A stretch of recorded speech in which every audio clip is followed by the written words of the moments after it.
Hiru academy के YouTube channel पर आप सभी साथियों का स्वागत है। डियर बात करेंगे उत्तर प्रदेश की 69,000 शिक्षक भर्ती पूरी तरीके से सिरदर्द बन चुकी है उत्तर प्रदेश की गवर्नमेंट के लिए। बात करेंगे डीएलएड अभ्यर्थियों ने खोला नई शिक्षक भर्ती का एक बड़ा मोर्चा। जितने लोग चैनल पर पहली बार विजिट कर रहे हैं सब्सक्राइब करके बेल आइकन प्रेस कर लीजिएगा। डियर आपकी स्क्रीन पर आप देख सकते हैं न्यूज डॉट की लगी हुई है। नई प्राथमिक शिक्षक भर्ती का विज्ञापन जारी करे सरकार। प्राथमिक शिक्षकों की नई भर्ती निकालने की मांग को लेकर के डीएलएड प्रशिक्षितों ने सोमवार को 23वें दिन भी इको गार्डन में धरना जारी रखा। नई प्राथमिक शिक्षक भर्ती निकालने की मांग को लेकर के धरना दे रहे डीएलएड प्रशिक्षितों की अगुवाई कर रहे डीएलएड संघ के अध्यक्ष रजत सिंह ने कहा कि 5 वर्ष से अधिक समय से भर्ती न आने के कारण डीएलएड प्रशिक्षित मानसिक तनाव से जूझ रहे हैं। विभाग में लाखों पद रिक्त होने के बावजूद भी बेसिक शिक्षा विभाग प्राथमिक शिक्षक भर्ती का विज्ञापन नहीं जारी कर रहा है।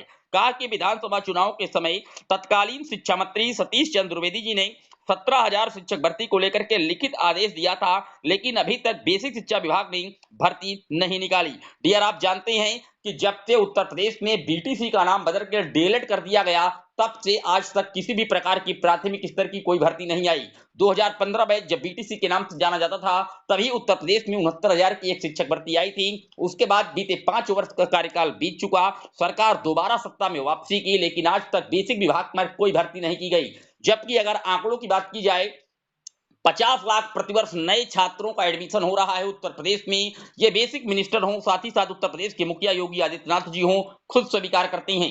छात्रों की संख्याएं भी बढ़ रही हैं, रिटायरमेंट भी प्रतिवर्ष 10 से 12,000 कैंडिडेटों के हो रहे हैं और सुप्रीम कोर्ट में 69,000 शिक्षक भर्ती के एवज में 51,112 पदों का हलफनामा भी योगी सरकार ने पेश किया था। लेकिन इन सारी चीजों को दरकिनार करते हुए वर्तमान सरकार अनुपात और समानुपात को एकदम फिट बता दे रही है और इसको लेकर के जो अभ्यर्थी हैं वो काफी नाराज हैं।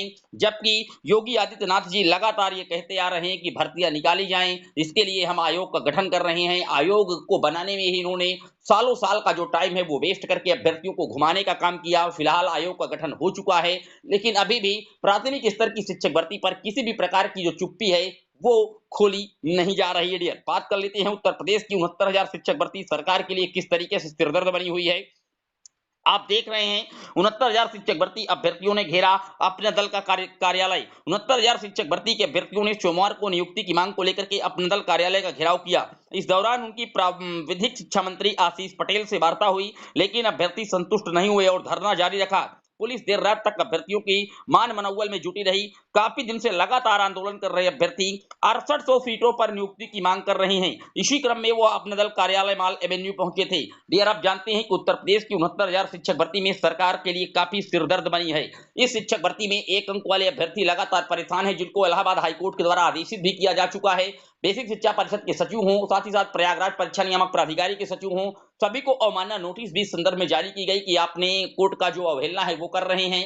और साथ ही साथ जो 6800 की आरक्षण की विसंगति को लेकर के सूची जारी की गई थी नियुक्ति पत्र को लेकर के, जहां पर इन सारे कैंडिडेटों का नाम चयन प्रक्रिया में आया था। फिलहाल पूरी तरीके से अभ्यर्थी लगातार परेशान है, चाहे 1 अंक वाले हों या 6800 की सूची कट ऑफ वाले मैटर को लेकर के हों, लगातार अभ्यर्थी परेशान हैं।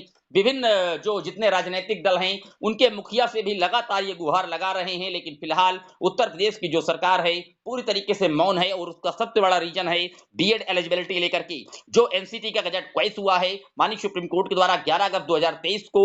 उसके एवज में उत्तर प्रदेश की 69,000 शिक्षक भर्ती पूरी तरीके से प्रभावित है, क्योंकि इस पूरी भर्ती प्रक्रिया को ही चैलेंज कर दिया गया है गुड्डू सिंह की याचिका के रूप में माननीय सर्वोच्च न्यायालय में, जहां पर बीएड के जितने कैंडिडेट सेलेक्ट है 30 से 35,000 सभी को बाहर कराने के लिए जो है रिट पिटीशन फाइल की गई है। दूसरी सरकार ये जानती है कि चाहे वो 1 अंक वाला मैटर हो या 6800 की सूची हो, यहाँ पर बीएड के कैंडिडेट भी एलिजिबल हैं, चूंकि इसमें नाम है उनका।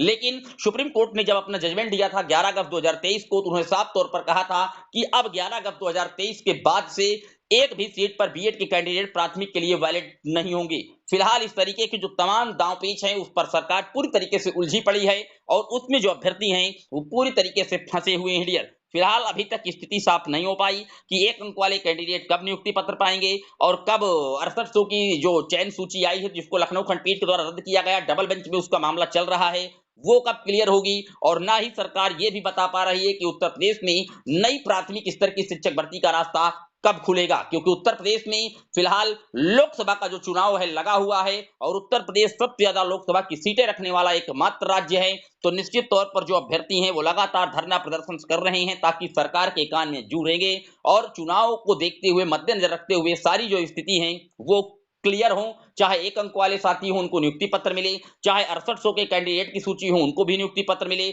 और साथ ही साथ नई प्राथमिक स्तर की शिक्षक भर्ती जो पिछले 5 साल से पंचवर्षीय योजनाओं की तरह लटकी पड़ी है, उस पर भी सरकार ऐलान करे और नई शिक्षक भर्ती का रास्ता बुलंद करे। फिलहाल पूरे वीडियो पर आपकी क्या राय है जरूर कमेंट कीजिएगा। पहली बार आए सब्सक्राइब कर लीजिएगा। इसी तरह की सटीक ऑथेंटिक एनालिसिस के लिए चैनल पर बने रहिएगा। फिर मिलेंगे एक और वीडियो में, तब तक के लिए जय हिंद जय भारत।